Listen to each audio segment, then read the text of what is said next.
Thank you so much, Jeandra LaBeouf, rolling out. Russell, Michole, I'm so excited to talk to both of you. This series is wonderful. It is layered and it really addresses a lot of issues. There's always a stereotype that if you come to from a broken home or something, that is the pathway to the streets and another lifestyle. And we don't have that here with Meech and with Terry. Russell, beginning with you, all they have this a stable home, a loving family, but still this other life and other expectations appeals to them. What is it about Terry and Meech that are drawn from them despite having a strong father figure in the household? Well, I think it's situational. It's a byproduct of having a true lack of opportunity, and I think we have to really focus in on what America was like in the late '70s and early to mid '80s, and a lot of the shortcomings that happened, with our economy, with our infrastructure, what was happening with our communities, and what was happening with the job market, what was happening with steel mills, what was happening with the car plants and whatnot, what was happening with jobs going overseas, jobs going to Mexico, things going to Japan and that kind of thing, and how those situations affected families, but more importantly and closely affected the Black family. And so when you have a lack of opportunity, it's going to change your trajectory of where you're headed. It's going to change your aspect of your outlook, on life. And so these two young boys looked up and realized, I see my parents working their butts off, struggling, and we still have nothing. So we have to make a way out of no way. And it becomes, as I said, it becomes situational. And so what these young boys are looking to do is they're looking to say, I don't want to be the same man my father is or was. For me, I look at it, they look at it as it's a deficiency, and not realizing all that goes into being a parent who's a God-fearing parent who's trying to go out there and have an honest day's work for an honest day's pay. They're saying that's not enough for me. And because of that, they take a different path. For Lucille, she is the heart and the soul of them. No matter what they're doing, they are tender and they're drawn to their mother's loving touch and the care that she has for them. Why do you think that's not enough to keep them on the righteous path that she wants them to be on? And using that extreme education and knowledge, they're very smart. They're just on the other spectrum of that intelligence, like a Lex Luthor. So why do you think that spiritual integrity that she has is not enough for them? I just have to piggyback on everything that Russell just said. These are their given circumstances, and this is what was happening in the community at the time. This still happens in Black communities like this. It's an impoverished neighborhood. And everybody in the neighborhood is kind of doing this same thing because this feels like the only way out. And that's what was presented to them. And I had the opportunity to go to Detroit and actually meet people in the neighborhood and so many, and talk to them about their experiences and other people that grew up in the same life. And other people said the same thing, that they grew up, their parents were great.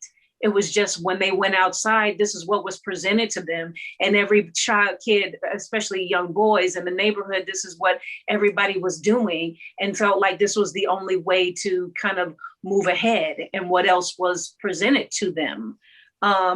So it's difficult as a parent to see that, and you wish the best for them. But it's unfortunate that these are the circumstances that they grew up with. And I really hope that people can look at this with a deeper understanding and compassion for communities like this. And I hope that support will be created for them.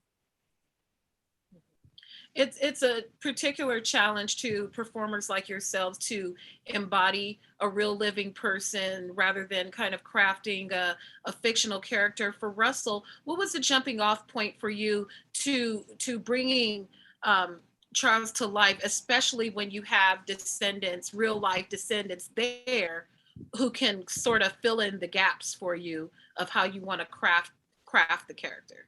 I had the privilege to speak with Mrs. Flannery and talk to her and ask her questions about Charles, about her husband, and she gave me a portal in to who he was, and so you start with his deep abiding faith, his joy for music, and so you have to take that and you say, there is something within him, as I said, that I can't explain, that banishes pain. And that's that faith, right? And so you start from there, and that anything with your willingness and your deep abiding faith, that anything is possible.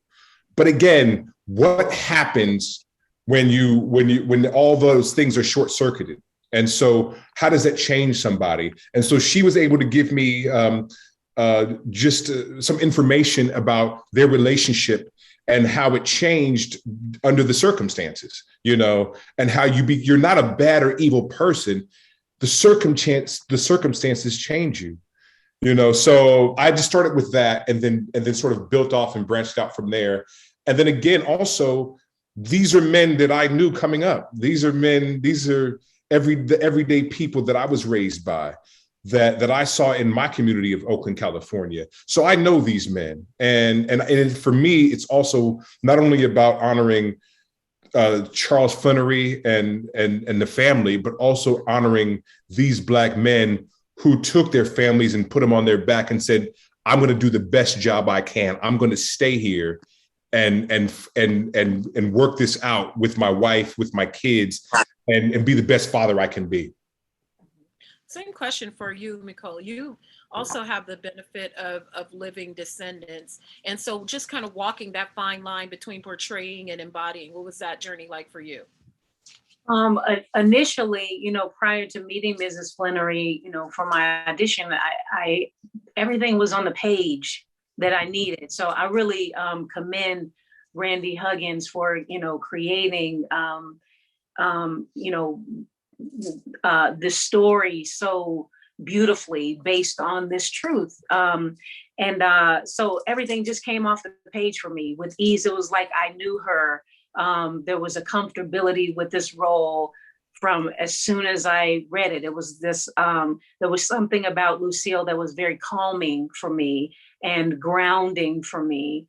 And then having the opportunity to meet her was just extraordinary. I've never played a living being like this. So seeing her face and being able to see my face and her face too, she looks like my family. She feels like my family. I'm from Chicago. Detroit is right next door. And there was a real kinship and built-in understanding. And I just want to do my best to honor her. So I had the opportunity to listen to all of her stories, and she shared so much. And so it was amazing just being able to, sometimes I'd be in a scene and I'd be like, gosh, what was she feeling at this time? And I could just when I would get hung up, just text her or give her a quick call and ask her questions right before I shot the scene. It was amazing.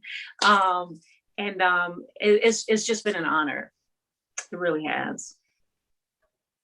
It has been a pleasure to see. I was able to see a lot of the episodes. This series is phenomenal, and you all are performing. This is a beautiful cast, very talented cast, very layered story, a very classic American tale. Mm-hmm. Whether people want to call it that or not, it's a very American thing to watch the trajectory of all these people in the inner city, myself included. I'm from Inglewood, California. So there are a lot of people can relate to this. Beautiful performances. And I thank you so much for both of your time. Thank you so much. Thank you.